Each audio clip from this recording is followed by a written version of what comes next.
That's a decent fish. Yeah, ain't bad.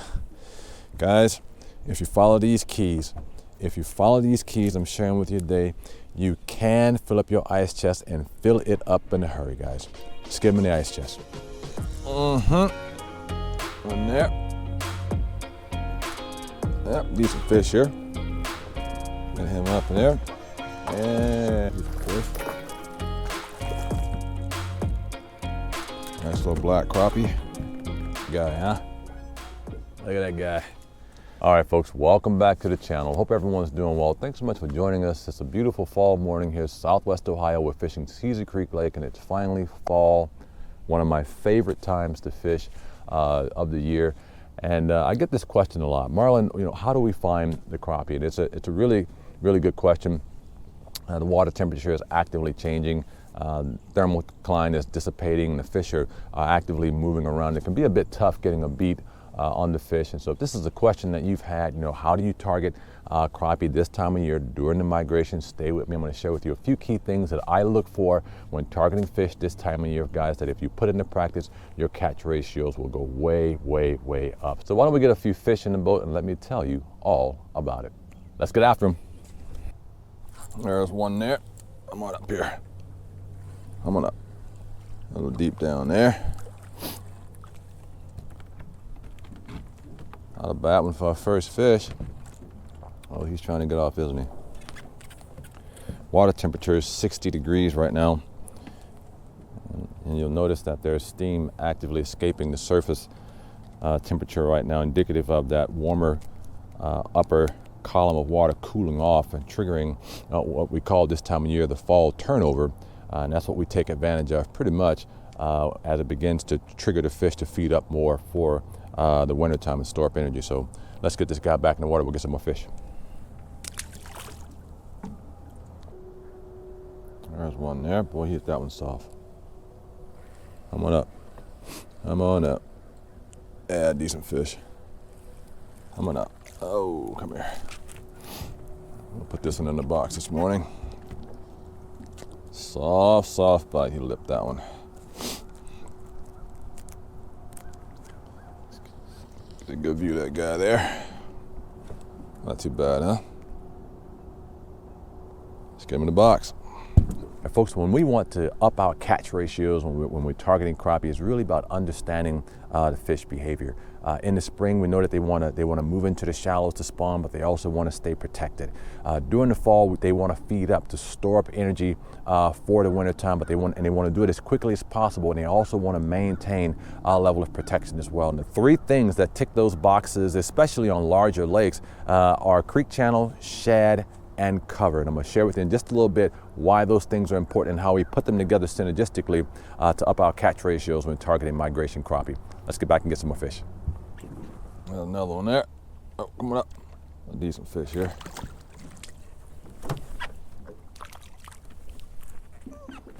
Almost lost that guy.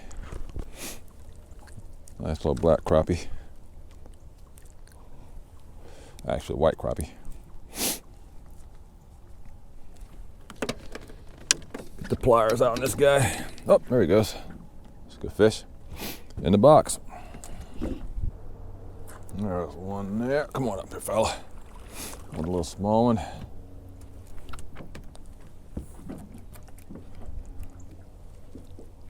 Get him back in the water. Get him back in the water. All right, so the plastics that I'm using this morning are the Mo Glow Baby Shad and Monkey Milk Baby Shad patterns by Bobby Garland. I'm using 1/16 ounce jig heads on both the top and the bottom. Normally I use a 1/32 ounce, but the 1/16 ounce has been working better for me this morning. I typically will have these kind of switched off where I've got Monkey Milk on the bottom, the ghost pattern on top, or maybe a different plastic. We practice variation in presentation to see what the fish are most attracted to. But anyhow, I've got these tied up in a double jig rig presentation. And if you want to know how to tie this jig up using a loop nut, I've got a very simple to follow, easy video that shows how I put this together, this presentation. Very effective for this kind of fishing. So just wanted to share that with you. That's what I'm using this morning. Let's get back, get some more fish. There's another one.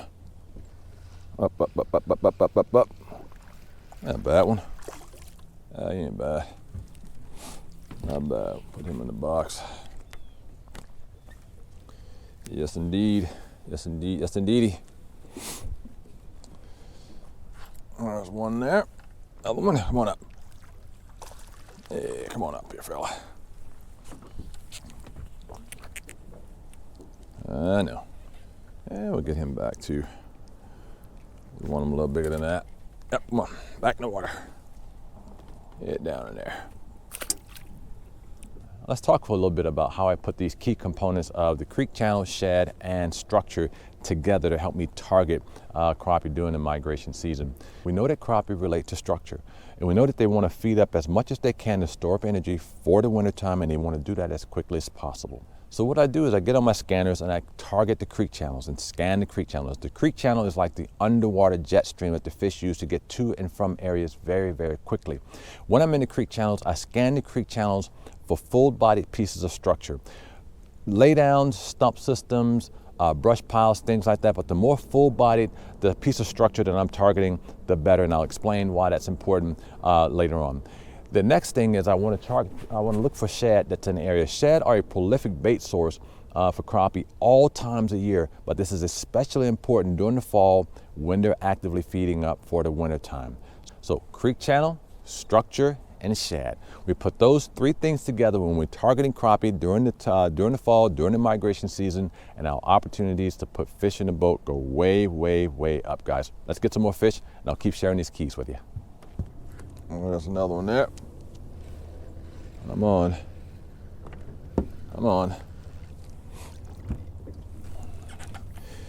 These are all legal fish. I'm just want them a little bigger than that.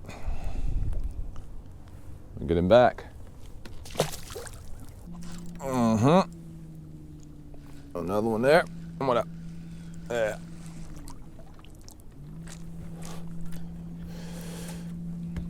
Guys, if you have any questions about these keys that I'm sharing with you, just leave me a comment. I'll get back to you. If it's making sense, leave me a comment that says makes sense.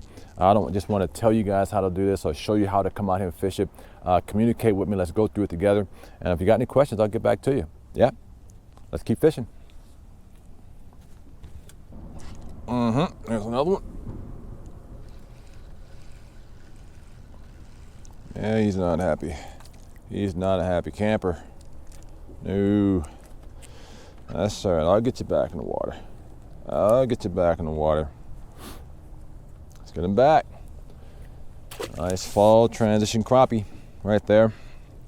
So guys, what you want to do, and again, we've talked about isolating structure off of a creek channel. If that area is holding some shad, your opportunities to up your catch ratios are going to go way, way up. And you just want to find different areas along the creek channel that offer the criteria that the crappie like for this time of year. Again, structure. Ooh, missed that one, didn't I? Structure, shad, adjacent to a creek channel. You're going to be on top of them more times than not. And I'll share with you in just a little bit, the more full-bodied that piece of structure is that you're targeting off of the creek channel that's holding some shad, the better your opportunities to catch fish are going to be. And I'll tell you why here in just a second. There's another one. Up. Not a bad one. He ain't bad. Not bad. Put him in the box. Yes, indeed. Yes, indeed. Yes, indeedy. There's another one. A little small one. Guys, we talked about fishing the creek channel. We talked about isolating structure off of the creek channel, and shad being in the area ups our chances for finding fish on that structure. And I mentioned to you that the more full-bodied the piece of structure is, the bigger advantage that's going to be for you. And here's why. Take a look at this image. You'll notice that the structure that we're fishing is egressed in water that extends from shallow to deep. In other words, part of that structure is in about 30 feet of water, and the other part of that structure is sitting in egresses off to about 60 feet of water. This is absolutely key and can be a huge advantage for you when you're targeting structure off of the creek channel that holds some shad that you want to isolate crappie on. And the reason is because parts of the structure sits in one part of the water column and another parts of it sits in a deeper part of the water column. And sometimes, more times than not, crappie will be isolated on different parts of that structure because it's more hospitable for them. Sometimes they may be in 15 feet of water, sometimes they may be isolated on that structure, maybe in about 20 feet of water, or maybe even deeper. And because that structure is isolated off of the creek channel, you're going to find fish more times than not holding to that piece of structure more simply because of where it is off of the creek channel. So it helps with crappie retention, not critical, but definitely ups your chances of finding crappie on structure that egresses out in water columns from shallow to deep, because it's more attractive and it has more to offer. So hopefully that helps, guys. You put these keys together: structure, creek channel, shad, if at all possible, full body piece of structure that egresses in water columns that isolate from shallow to deep, and your chances for catching fish, finding fish, and catching the fish are going to go way, way, way up, guys. If you've got any questions, leave me a comment and I'll get back to you. Otherwise, let's get back to fishing. There's one there. Come on up, fella. Come on up. Another decent fish. Another decent fish. Yeah, ain't bad. Guys, if you follow these keys I'm sharing with you today, you can fill up your ice chest and fill it up in a hurry, guys. Let's get them in the ice chest. Oh, there's one there. Oh, come on up, come on up, come on up. Decent fish. Oh yeah, decent fish. Not bad. Good guy, huh?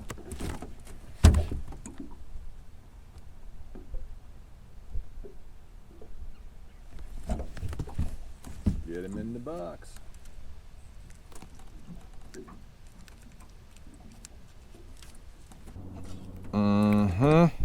Another one there. Semi-decent fish. Decent fish. Oh, he is not happy he's hooked. Come here, fella.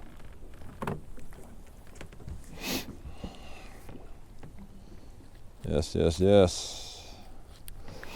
Another one for the well. Oh, get him off of there. Hit in there.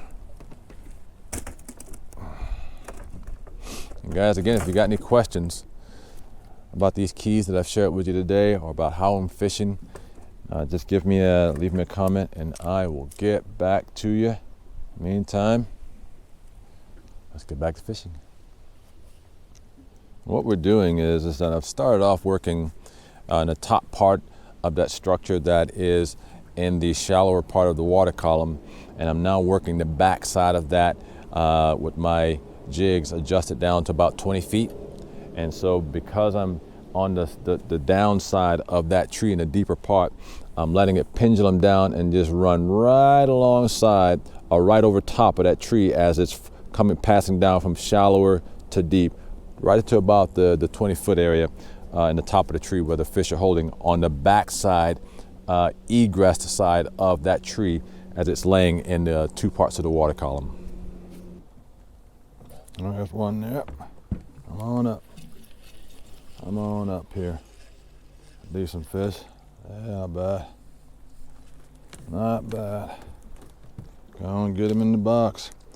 You know, this pitch pendulum method that we're using is really effective because it allows us to be able to present the shad present the plastics as a swimming shad passing by, but also allows us to use it vertically once the presentation is at rest, directly over the structure where the crappie are holding. Very effective method. In the box. There's another one there. Come on up. fish. Not too bad. Not too bad. Get him in the box.